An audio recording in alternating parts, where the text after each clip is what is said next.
I want to continue going over some of my favorite verses from Shantideva's Guide to a Bodhisattva's Way of Life.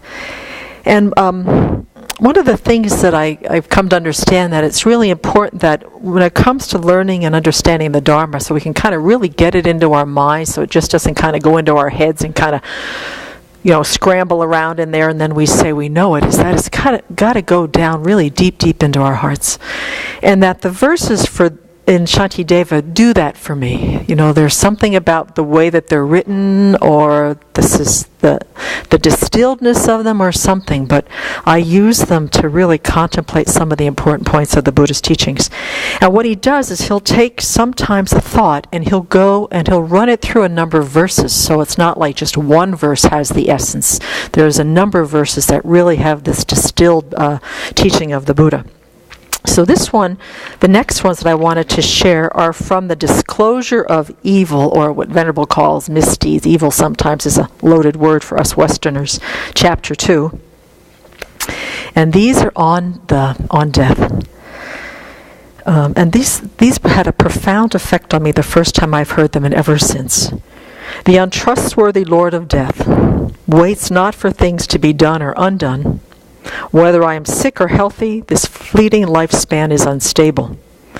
Leaving all, I must depart alone. But through not having understood this, I have committed various kinds of misdeeds for the sake of my friends and foes. My foes will become nothing. My friends will become nothing. I too will become nothing. Likewise, all will become nothing. Just like a dream experience, whatever things I enjoy will become memory. Whatever has passed will not be seen again. Well, there's a number of things that come up for me. First of all, when you contemplate in like an analytical meditation, death and impermanence, they say that the time of death, that death is certain, but the time of death is uncertain. So they've kind of anthropomorphized the death as being this lord of death, this untrustworthy. But for me, it's this idea that there's no way that I'm going to know when it's going to happen, and it's certain. And that it's going to happen in the middle of something that I'm doing in this life. And that I can be sick, I can be healthy, this whole lifespan of which if I give it my best shot and I've got all the positive karmic conditions to having a long life, I might live to be maybe 90, 95. But there's inevitably, this will be the end, is that death is certain and the time of death is uncertain. And then the piece about, I must depart alone. This whole idea that I surround myself, or we all surround ourselves in this life with our material possessions, our stuff, our family, our friends, our reputation, our professions, things that we're passionate about, our life experiences, our bodies, and that at the time of death, we depart alone, just like we come into this world. And there's something so kind of like in your face about that, is that all of this external stuff is not going to come with us. And that the third point on the death meditation, besides it being certain, but the time of it being uncertain, is that all we take with us is all the karma that we have created this life, and whichever karmic imprints that have not ripened in this life go on in the continuity of our minds. And that my foes, this whole idea that everything will fall away. And that at the time of death, when all the elements are starting to dissolve in my mind, I hope and pray is going to have some wits about it so I can think of the Dharma. But there will be nothing left. There's this ceasing that happens at the time of death, and it's all like a dream. And the part that I got connected to when I did this last year was, it's not that I don't have a lot of attachments to people. There's not that I don't have a lot of attachments to stuff. And I certainly have a lot of attachment to this body. But the thing that comes up when I read this, especially just like a dream, whatever things I enjoy will become a memory. Whatever has passed will not be seen again. I have an incredible attachment to the beauty of this world. I have loved since I was a tiny, tiny baby.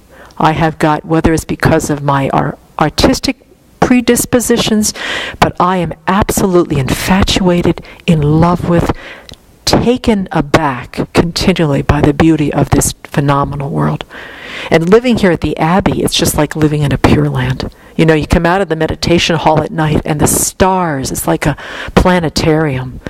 And the calling of the geese and the turkeys and the snow and the beautiful sunsets and the needles on the trees and the smell of the new mowed lawn and the beauty of everything of this earth.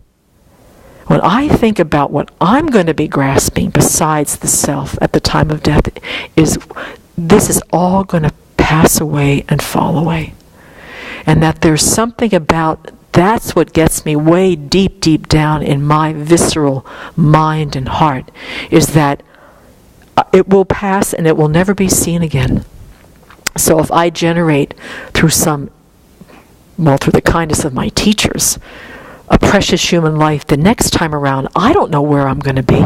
I don't know what kind of environment I'm going to live in. I don't know what kind of mind, what kind of inclinations are going to be arising. But there's something about the beauty of this earth that I am totally in love with. And one of the ways in which I use it to sort of work on my attachment, the fact that it's changing moment by moment and it isn't lasting. Those stars aren't like stuck in the sky for me to enjoy until I go to bed. Or the leaves on the trees aren't going to stay on that tree until I decide they can go someplace. They all have their momentary existence. But when I see these things, if I can just turn my mind and just make offerings. And that's one of the things I've been training myself, maybe the past 6 months, is when I fall in love with something of this world, natural, the beauty of it. What I do is I say, and may I offer, I multiply it 1 billion trillion times till the entire space is filled with stars, the entire space is filled with little chickadees and swallows, and I offer to the Buddhas and Bodhisattvas. Because that's what I've got to loosen my grip on, is that infatuation. So if I make it an offering as a dependent arising, it doesn't have any, I think it's so solid. I think this earth is so solid. I think all these beautiful things are so solid. And that my happiness comes from there. I'm so influenced, if it's a beautiful day and things are beautiful, I'm happy. If it's like this is like the 15th day of fog, I'm done with it, So my mind is very much influenced by my environment and how the world looks from the outside. But by making offerings to the Buddhas and Bodhisattvas, I can see that I can just take the delight in giving. I can take the delight in the merit that I'm generating. And that when it comes to the time where I'm a Buddha, where I can create my Pure Land, then I can, manifest these things that I care for so much, and do that in order to bring benefit and to bring joy and wonder into the minds of other sentient beings rather than for my own self-interest. So that's what this is all like a dream. I keep forgetting that it's like a dream. I'm in love with this dream, and at the time of death, I hope that I can just simply let go and just let it pass away for the momentary fleeting phenomena that it is, and move on to whatever else awaits me.